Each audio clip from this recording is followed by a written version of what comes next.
Qo'l, shu uy necha sotuvga tushgan desam ozgina ochilib qoladi. Eng qizig'i bu uyimiz 2 sotuvga tushgan. Men ishonmayman, aka. Yo'q, 2 sotuv. Men 4 sotuvga tushgan bo'lsa kerak deb o'yladim. Fasad necha metr aka shunda? 15,5 metr, old tomoni yoqda mana zelenoy zonasi. Xullas, uyim joyimni deganlar, kirganingizda bitta mashina qo'ysanglar bo'ladi. Akamiz mehr bilan qurgan ekanlar. Hozir orqa tarafidan sizlarga joylarini ko'rsataman.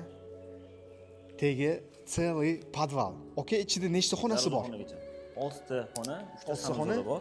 3 ta sanuzel, bitta zal, родительский spальный, kuxnyasi bor.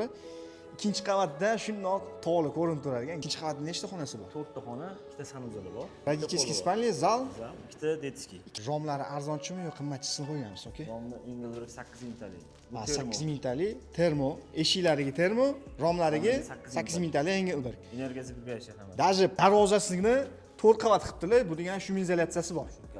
Arzonchi narsa emas. Orqa tomonda bu yoqda gullarni ekib, navaralarni xursandchiligini ko'rsanglar bo'ladi. Zo'r tarafi borki, akamiz o'zbekchilikni o'ylab, shtorka ham qo'yibsiz, jalyuzi, boshida ko'rinmaydi. Mana qurgansiz. Pishganmiz. Pishug'ichdan, xullas hamma xonasida o'zining oynalari bor, ko'rasizlar. Bu joyimiz Mirzo Ulug'bek tumani Zakovat mahallasida joylashgan. Orientir Yangi O'zbekiston. O'zbekistonga azmi yetmasdan. Okay, narxiga keladigan bo'lsak, nechta pul olasiz buni? 220 deyapman, sizlarning obuchani obunachiligi 199 ming qilaveramiz. 199 ming, ozgincha o'tib beradigan joy bo'ladi kelganda.